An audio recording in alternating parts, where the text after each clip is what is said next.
દરેક વિદ્યાર્થી મિત્રોનું મારી YouTube ચેનલમાં ફરીવાર હાર્દિક સ્વાગત કરું છું।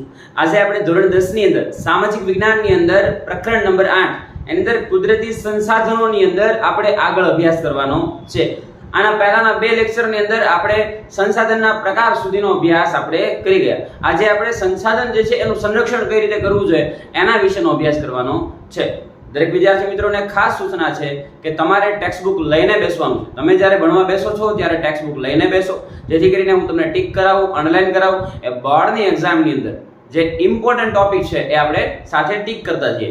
આ સાથે સ્પર્ધાત્મક પરીક્ષાઓની તૈયારીઓ કરતા વિદ્યાર્થીઓ માટે પણ આ વિડિયો મહત્વપૂર્ણ બની રહેશે, કારણ કે હવે ધીમે ધીમે એમાં પણ લેવલ અપ થઈ રહ્યું છે, એમાં પણ ધોરણ 10 ને ધ્યાનમાં રાખીને પૂછાઈ રહ્યું છે, તો એ પણ ખાસ નોંધમાં લેજો।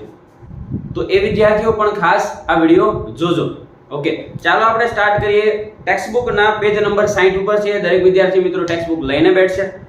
આગળ વાત કરીએ તો સંસાધનોનું આયોજન અને સંરક્ષણ કરવાનું છે। સંસાધનોનું જે આયોજન છે એ કઈ રીતે કરી શકાય, એનું સંરક્ષણ કઈ રીતે કરી શકાય, એનો આપણે આની અંદર અભ્યાસ કરવાનો છે। તો સૌથી પહેલો મુદ્દો જે છે એ વાત કરીએ તો માનવીની જરૂરિયાતો અમર્યાદિત છે, જ્યારે કુદરતી સંસાધનો મર્યાદિત છે। આમ માનવની વાત કરીએ તો આપણે અલગ અલગ સંસાધનોના ઉપયોગ કરતા થયા છીએ। એ ઉપયોગ જે છે એ આપણા મર્યાદિત નથી, એ ઉપયોગ ધીરે ધીરે જે છે એ અમર્યાદિત થઈ રહ્યા છે। પહેલા આપણે આપણા ઘરની વાત કરીએ તો બધા ફેમિલી મેમ્બર વચ્ચે એક સાયકલ હતી અને એ પણ ભાગ્યે જ આપણે ઉપયોગ કરતા। ધીરે ધીરે આધુનિક ટેકનોલોજી આવતી ગઈ, પેઢી બદલાતી ગઈ। અત્યારે હાલની પરિસ્થિતિની વાત કરું તો આપણા ઘરની અંદર જેટલા પર્સન છે, પર પર્સન ટુ વ્હીલ તો જે છે એ પર પર્સન જે છે એ વ્હીકલ જોવા મળે છે। તો આમ જોવા જઈએ તો આપણી જરૂરિયાતો અમર્યાદિત થઈ રહી છે। પહેલા એક સાયકલ હતી છતાં પણ ચાલતું હતું, અત્યારે બધાય પાસે પર પર્સન બાઇક છે, ટુ વ્હીલર છે, છતાં પણ એ વ્યવસ્થા આપણને એમ લાગે કે ભાઈ હજી આમાં કંઈક ઘટે છે। પહેલાના સમયગાળા દરમિયાન એટલો બધો પેટ્રોલનો યુઝ કરતા ન હતા, પરંતુ અત્યારે આપણે પુષ્કળ પેટ્રોલનો યુઝ કરીએ છીએ, પુષ્કળ કુદરતી ગેસનો યુઝ કરીએ છીએ। તો આપણી જરૂરિયાત જે છે એ અમર્યાદિત છે, પરંતુ સંસાધનની વાત કરું તો સંસાધન તો મર્યાદિત છે। એટલે કે આપણે જે પેટ્રોલનો યુઝ કરીએ છીએ, જે ખનિજ તત્વનો યુઝ કરીએ છીએ, એની સંખ્યા, એનો જથ્થો એ મર્યાદિત છે, પરંતુ આપણે યુઝ કરવાની આપણી કોઈ મર્યાદા છે નહીં। આપણે કઈ એવું લખેલું નથી કે ભાઈ આપણે દિવસમાં 2 કિલોમીટર જ ગાડી ચલાવશું, અથવા તો અઠવાડિયામાં એક દિવસ એવો રાખશું કે ગાડી નહીં ચલાવીએ, એવો આપણે કઈ આપણી મર્યાદા બાંધી શકતા નથી। આપણી જરૂરિયાત અમર્યાદિત છે, સામે જે તે જથ્થો જે છે એ પુષ્કળ પ્રમાણમાં નથી, એ પાછો મર્યાદિત છે। છેલ્લા 100 વર્ષોમાં માનવી દ્વારા વિજ્ઞાન અને તકનીકી ક્ષેત્રે થયેલ અસાધારણ સુધારાથી, વિકાસથી, ભયંકર અને વસ્તી વિસ્ફોટથી સંસાધનોનો વપરાશ ખૂબ જ વધી ગયો છે। છેલ્લા 100 વર્ષની વાત કરીએ તો છેલ્લા 100 વર્ષની અંદર તે આ બધા જે સંસાધનો છે એનો ઉપયોગ ધીરે ધીરે ડબલ થઈ ગયો છે કે વધી ગયો છે। પહેલા એટલા બધા સંસાધનોનો ઉપયોગ કરવામાં આવતો ન હતો, પરંતુ છેલ્લા 100 વર્ષની અંદર આ સંસાધનની અંદર ટેકનોલોજીના સુધારાને કારણે ઘણા બધા સંસાધનો જે છે એ વિકાસ થયેલો જોવા મળે છે અને ભયંકર વિસ્ફોટ થયેલો જોવા મળે છે। આ પરિસ્થિતિ વિશે ગંભીરતાથી નહીં વિચારીએ તો ભવિષ્યમાં તેના માઠા પરિણામો આવી શકે છે। એટલે જ તો ભવિષ્યની પેઢીઓ માટે સંસાધનોનું સંરક્ષણ કરવું એ આપણા સૌની ફરજ છે। સંસાધનોનું સંરક્ષણ કરવું એ આપણા સૌની એક પ્રકારની શું કહી શકાય ફરજ છે। જો આપણે સંસાધન નહીં સાચવી શકીએ, નહીં રાખીએ, તો આવનારા ભવિષ્યની અંદર આવનારી પેઢીને એ મળવાની સંભાવના ઘટી જશે। એટલે ન છૂટકે આપણે એ સંસાધનનું સંરક્ષણ કરવું જરૂરી બની રહેશે। એટલે જ તો ભવિષ્યની પેઢીઓ માટે સંસાધનનું સંરક્ષણ કરવું એ આપણા સૌની શું છે ફરજ છે। સંસાધનોનું સંરક્ષણ કરવું એટલે સંસાધનોનો વિવેકપૂર્ણ ઉપયોગ કરવો। આ પેરેગ્રાફ છે એ સંરક્ષણ માટે પૂછાઈ શકે છે। આખો પેરેગ્રાફ ટીક કરી નાખજો 3 માર્કની અંદર સંરક્ષણ તરીકે, કે ભાઈ સંસાધનોનું સંરક્ષણ સમજાવો, તો એ સંરક્ષણ તરીકે જે છે શું કામ સંરક્ષણ કરવું જોઈએ, શું કરવું જોઈએ, એ જે છે આની અંદરથી પૂછાવાની સંભાવના રહેલી છે। સંરક્ષણ શબ્દનો સીધો સંબંધ સાધનોની અછત સાથે જોડાયેલો છે। વર્તમાનમાં જે રીતે દોહન થતું રહ્યું, દોહન એટલે કે આપણે જે વપરાશ કરી રહ્યા છે, દહન થઈ રહ્યું છે, એ દોહનની વાત છે। એ વર્તમાનમાં જે આપણે એનો વપરાશ કરી રહ્યા છીએ તે પ્રકારે સંસાધનનો આડેધડ દોહન અને અવિવેકભર્યો વપરાશ એટલે કે આડેધડ એનો આપણે ઉપયોગ કરીએ છીએ. અવિવેકપૂર્વક એટલે કે જ્યારે જરૂર ન હોય છતાં આપણે એનો ઉપયોગ કરી નાખીએ. બરાબર છે કે ભાઈ આપણે થોડું ગમતું તે દૂર જવાનું હોય તો ચાલીને જવાને બદલે આપણે જે છે એમાં પણ બાઇકનો ઉપયોગ કરીએ, તો એ કહેવાય ને કે ભાઈ જરૂરિયાત નથી છતાં આપણે યુઝ કરીએ છીએ. અવિવેક ઉપયોગ કહી શકાય. તો માટે તેનો વિવેકપૂર્ણ ઉપયોગ, તેનું સંરક્ષણ અને પુનઃ ઉપયોગ જેવી બાબતો તેમાં સમાવિષ્ટ છે. જ્યારે કોઈ વૃક્ષ કે જીવના અસ્તિત્વ પર સંકટ હોય ત્યારે તે માટે ગોઠવેલ વ્યવસ્થાને તેનું સંરક્ષણ કહેવાય. કોઈ જીવ છે, કોઈ વનસ્પતિ છે, કોઈ પ્રાણી છે, એને આખી જે એની સિસ્ટમ છે, એની સાયકલ જે છે, એની અંદર બચાવવા માટેની જે પદ્ધતિ અપનાવેલી છે એને આપણે સંરક્ષણ કહી શકાય. એટલે કે ગોઠવણની જે વ્યવસ્થા જે છે આપણે એને સંરક્ષણ તરીકે ઓળખીએ છીએ. સંસાધનના આયોજન અને સંરક્ષણ માટે જરૂરી બાબતોની વિગત સમજીએ. પોઈન્ટ બાય જે છે એ સમજતા જવાનું છે. સૌથી પહેલા કોઈ એક દેશ કે પ્રદેશને એક એકમ ગણી તેના ઉપયોગમાં લેવાયેલા હજુ વપરાયેલા કે સંભવિત સંસાધનોની ઉપલબ્ધિ અને વિશેષતાઓ બાબતે જાણકારી મેળવવી. એટલે કે આનું સંરક્ષણ કરવાનું છે, પરંતુ સંરક્ષણ કરવા માટેની બાબતના મુખ્ય પોઈન્ટ કયા કહી શકાય? તો એની અંદર સૌથી પહેલો પોઈન્ટ એવું કીધું છે કે ભાઈ ફોર એક્ઝામ્પલ તમને કહું કે ભાઈ તમારે જે છે એ તમારા ઘરની અંદર જે છે એ 5 સભ્ય રહે છે અને 5 સભ્યો માટે 3 ટાઈમ જમવાનું કે નાસ્તો બનાવવો પડે છે. બરાબર? તો એ 3 ટાઈમનું જમવાનું તમે બનાવો છો ત્યારે જે ભાખરી, રોટલી કે બાજરો બનાવો છો તો એની માટે તમારે જે અનાજની જરૂરિયાત છે એ અનાજનો પહેલા તમે સ્ટોક જોશો કે ભાઈ મારે 5 સભ્યો છે તો ભાઈ મારે 5 ભાખરી બનાવી છે, તો 5 ભાખરી માટે કેટલો લોટ છે, એ લોટ દળાવવા માટે મતલબ કેટલા ઘઉં છે, તો એનો સ્ટોક તમારે જોવો પડશે. હવે જો એનો સ્ટોક ઓછો હશે, એટલે ફોર એક્ઝામ્પલ તમને વાત કરું કે ભાઈ 5 કિલો બાજરો છે સામે 20 કિલો ઘઉં છે, તો બાજરાનું પ્રમાણમાં કેવું છે? ઓછું છે. તો હવે સ્વાભાવિક છે આપણે બાજરો ઓછો ઉપયોગમાં કરવાની શરૂઆત કરશું અને ઘઉં વધારે ઉપયોગ કરશું. બરાબર? કારણ કે ઘઉં કેવા છે? વધારે છે. તો એ જ રીતે ઓલ ઓવર ભારતની અંદર કોઈ પણ દેશની અંદર જે તે સંસાધનો છે એ કેટલી પ્રમાણમાં છે, કેટલી સંખ્યામાં છે, કેટલા જથ્થામાં છે, એનો એક સર્વે કરવાનો છે. અને એ સર્વે ઉપરથી નક્કી કરવાનું છે કે આપણે કેટલા સંસાધનનો કેટલો ઉપયોગ કરવો જોઈએ અને કેટલા વર્ષ સુધી એ ચાલી શકે. બરાબર? તો એ મહત્વનો પ્રથમ પોઈન્ટ કહી શકાય. ત્યારબાદ જે સંસાધનોનું પ્રમાણ મર્યાદિત કે અનવીનીકરણીય છે તેનું વૈજ્ઞાનિક ઢબે દોહન કરવું જોઈએ અને તેનો વપરાશ અનિવાર્ય હોય ત્યાં જ કરવો જોઈએ. એટલે કે એવા સંસાધનો છે કે જે મર્યાદિત છે અથવા તો ફરીવાર એ બની શકવાના નથી, આવા સંસાધનોનું શું કરવું જોઈએ? તો કે આવા સંસાધનોનો વિવેકપૂર્ણ ઉપયોગ કરવો જોઈએ. જ્યાં જરૂર હોય ત્યાં જ ઉપયોગ કરવો જોઈએ. એટલે કે ફોર એક્ઝામ્પલ વાત કરું, પેટ્રોલ છે તો પેટ્રોલના ઓપ્શનમાં અત્યારે ટેકનોલોજીમાં સુધારાને કારણે આપણે સોલારથી ચાલતા વાહનો લઈ આવ્યા છે. તો પેટ્રોલના સ્થાને સોલાર વાહનોએ સ્થાન લીધું છે, તો એનો મતલબ એવો છે કે હવે સોલાર વાહનનો જે છે એ મેક્સિમમ ઉપયોગ કરવો જોઈએ જેથી કરીને આપણે પેટ્રોલ બચાવી શકીએ.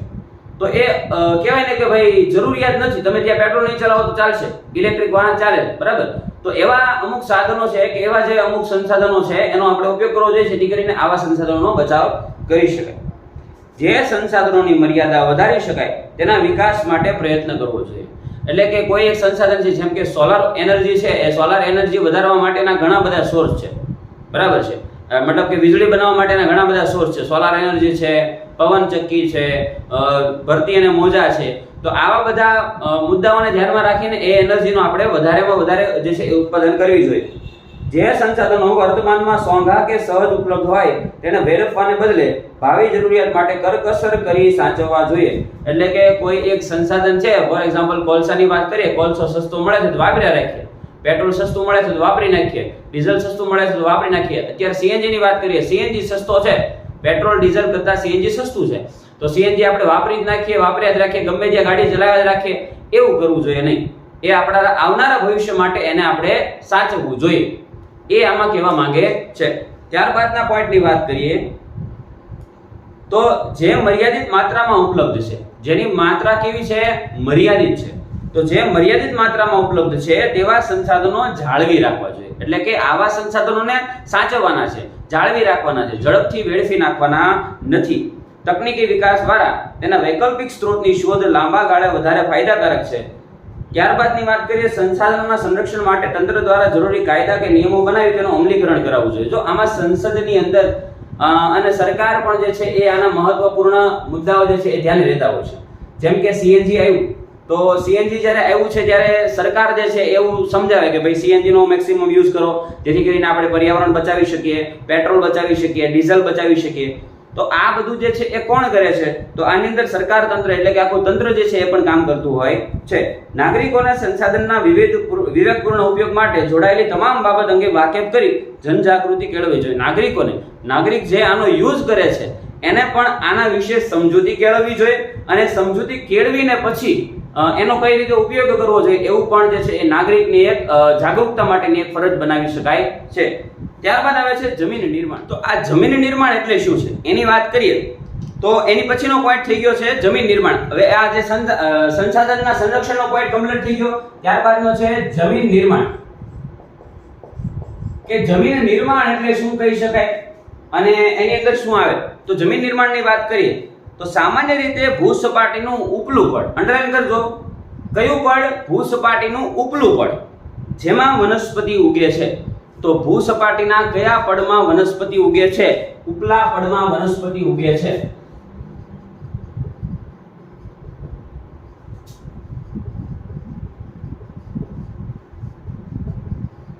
કયા પડમાં?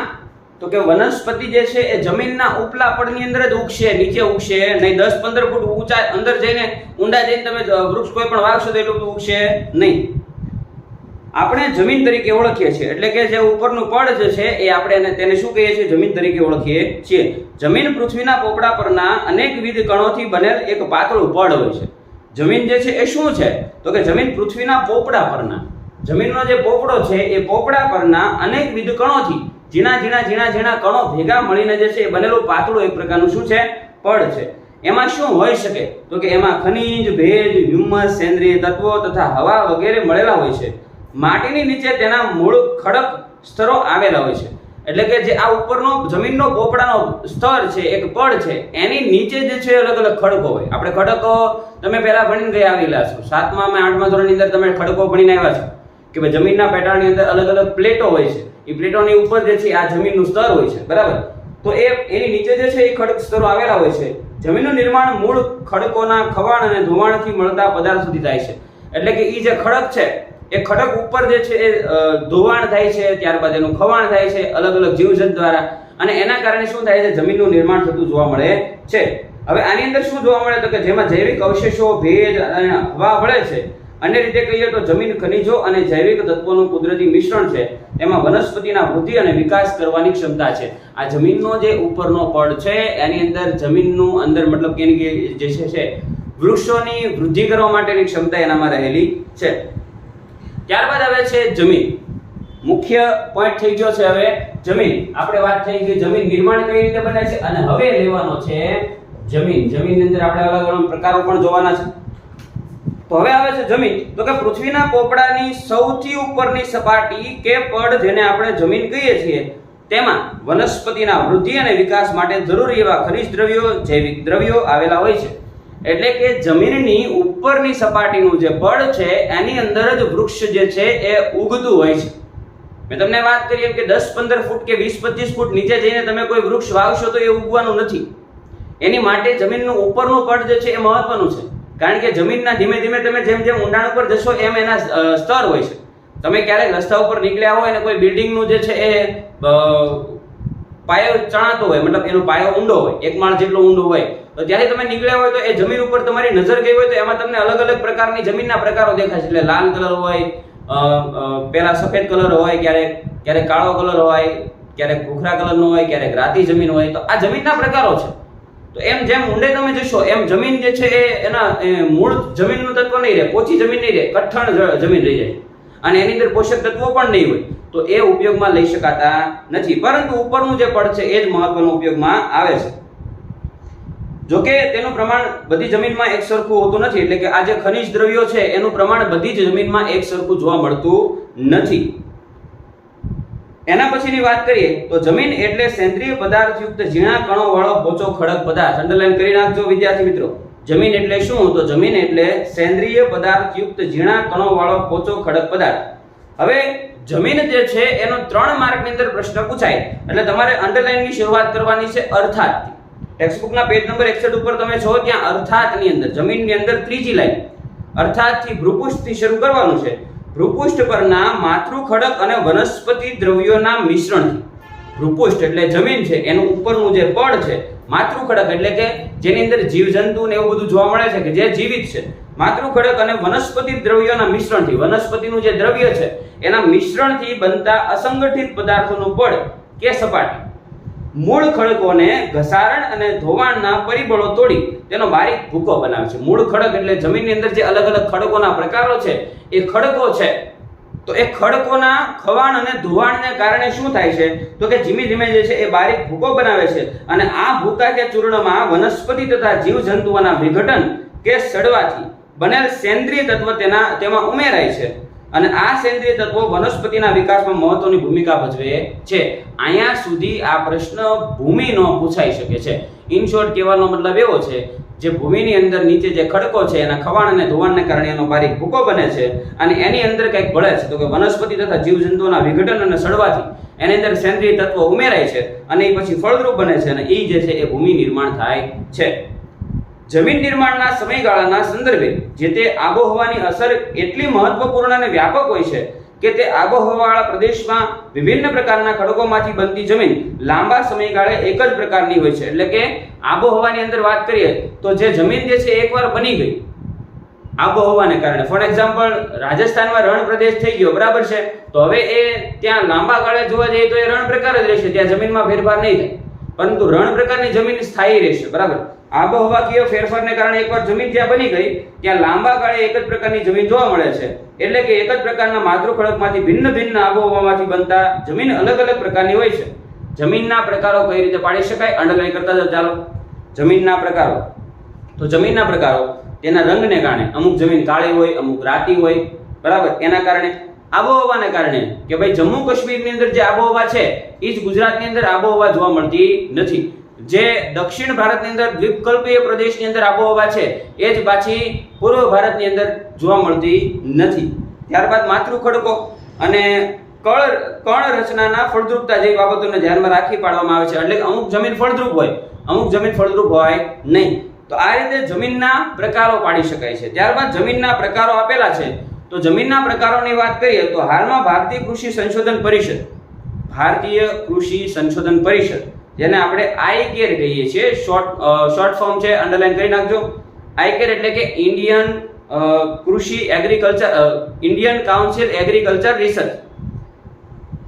ઇન્ડિયન કાઉન્સિલ એગ્રીકલ્ચર રિસર્ચ જે છે એનું નામ છે, દ્વારા ભારતની જમીનને 8 પ્રકારમાં વહેંચવામાં આવી છે. કેટલી? 8 પ્રકારમાં વહેંચવામાં આવી છે, જે પૈકી પર્વતીય જમીન અને જંગલ પ્રકારની જમીન પર્વતીય ક્ષેત્રમાં જુદી જુદી ઊંચાઈ જોવા મળે છે. આ પ્રકારની જમીન જે છે એ ઊંચી મતલબ અલગ અલગ ઊંચાઈ જે છે એ જોવા મળે છે. અહીંયા સુધી આપણે આજનો લેક્ચર રાખવાનો છે. નેક્સ્ટ લેક્ચરમાં આપણે જમીનના પ્રકારો પહેલા આપણે યાદ રાખશું એક સૂત્ર પ્રમાણે, અને જમીનના પ્રકારો યાદ રાખી લઈએ એના પછી જમીનના પ્રકારો જે જોવાના છે એ મેપ પ્રમાણે જોવાના છે. આપણે વાત કરી હતી કે ભાઈ આ ચેપ્ટર જે છે એ 3 માર્કની અંદર પૂછાય છે, પરંતુ 2 માર્કનો એક પ્રશ્ન બી વિભાગની અંદર અને એક મેપનો પ્રશ્ન, એક નકશાનો પ્રશ્ન પૂછાવાની સંભાવના રહેલી છે. એટલે તમારે જે છે એ હવે નેક્સ્ટ લેક્ચરની અંદર તમે જ્યારે ભણવા આવો છો ત્યારે તમારે મેપ લઈને આવવાનું છે. હું તમને મેપની અંદરથી જમીનના પ્રકારો શીખવાડીશ. મેપની અંદર આપણે સાથે દર્શાવતા જશું, પછી એની અંદર પોઈન્ટ કયા મહત્વના છે એ બધી બાબતો આપણે 1 બાય 1 જોતું જવાનું છે. ઓકે, આજનો લેક્ચર આપણે અહીં સુધી રાખીએ. અને ખાસ આ વિડીયો જો તમને ગમે તો તમારે લાઈક કરવાની છે, શેર કરવાનું છે અને સબસ્ક્રાઇબ કરવાનું ભૂલવાનું નથી. ઓકે, આવજો, મળીએ નેક્સ્ટ લેક્ચરમાં. આવજો, હેવ અ નાઇસ ડે.